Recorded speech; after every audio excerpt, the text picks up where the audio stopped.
This video will show you how to use Zotero foldering systems inside of a group to work through the citations for your assignments.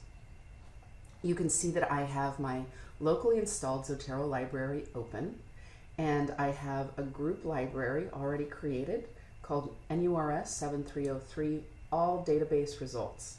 Okay. The first thing you need to do is make note of this number. After pulling all of the citations out of all three databases, I have 1,022 items. So make a note, write down 1,022. And we'll write that down for ourselves so we remember. Total initial hits equals 1,022.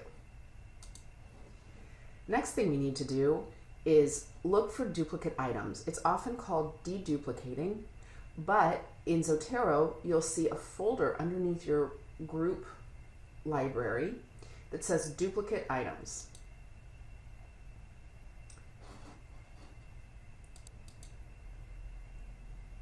This shows you all of the citations that Zotero has identified as duplicates, which happens because Medline records are reproduced across multiple databases.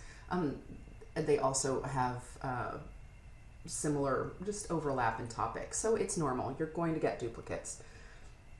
It tells you that you've done your search in a similar way across multiple databases, which is a good thing. You'll also note there is no number. So we do not know how many duplicates we have yet. And that's why we made a note of our initial number, because we're going to find the difference before and after. Some bibliographic management systems erase duplicates or delete them. What Zotero does is retain them but merge them into one item. And so when I click on my first study here, my first title, over on the right hand side you see merge three items, and then you see three different entries. That means I got the same citation in all three databases. It tells you the date and the time that it was imported. You can take a look and decide which one you want to keep. Sometimes I'll keep the one that has the best metadata, and metadata just means the most complete information about the citation itself. But these look to be pretty similar, and so I'll just leave it on the first one and click merge three items. And then, excuse me, then we'll go all the way back up, to the top, and we'll do the same thing with the next one. Merge two items, and so on. You keep doing this all the way through until your duplicate items folder is empty. Once you have merged all of the duplicate items, your duplicate items folder will look like this, nice, cleaned out, empty. The next thing that you need to do is go back into your group library and make a note. That's a lot smaller number. Now we have 791 items instead of 1,022. At this point, you'll want to make a note of the 791 items and find the difference. That's the number that you'll record as a duplicate. So let's take a look at how that works. What you'll do is make a note of the total number after duplicates removed, which is 791. Next, you'll find the difference to find the total number of duplicates. The number will look something like this. Total initial hits of 1,022 minus total number after duplicates removed of 791 equals 231. This means that total number of duplicates equals 231. So your initial hits will be 1,022, and your total number of duplicates will be 231. Next, you'll need to decide whether you want to read the full text of the article or not. And this is called the title abstract screening process. So at the title abstract screening level, really what you're doing is you're looking at the title of the article and the abstract of the article. And what you're saying is, yes, I think that we need to read the full text because it's likely that it will help answer our synthesis question, and that would be included. Or you're saying, no, I do not need to read the full article of this citation because it will not help answer my synthesis question. And there are a couple of different ways that you can do this, but the most straightforward when you're working with a group is to sort them.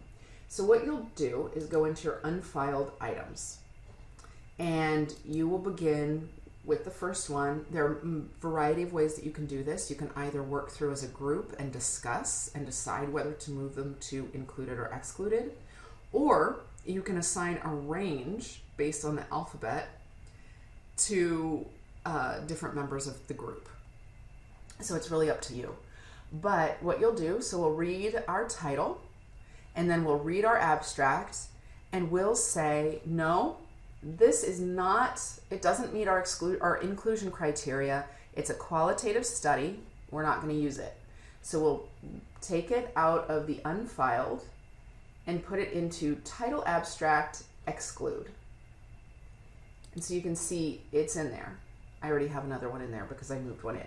But everything that you move into the excluded will live in that folder. Then you'll go back to your unfiled items and you'll do the same thing. You'll read the title and you'll read the abstract, and you'll decide whether it seems like it may answer your question or not. Let's say that this one looks like it might be good. So we would move that into our included, and you'll just keep doing that over and over again until you work all the way through your unfiled items. And it will look something like this.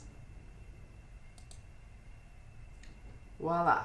Now that our unfiled items folder is empty and we have decided whether we want to read the full text or not of each of these citations, of each of these articles, let's take a look at our title, abstract, exclude folder.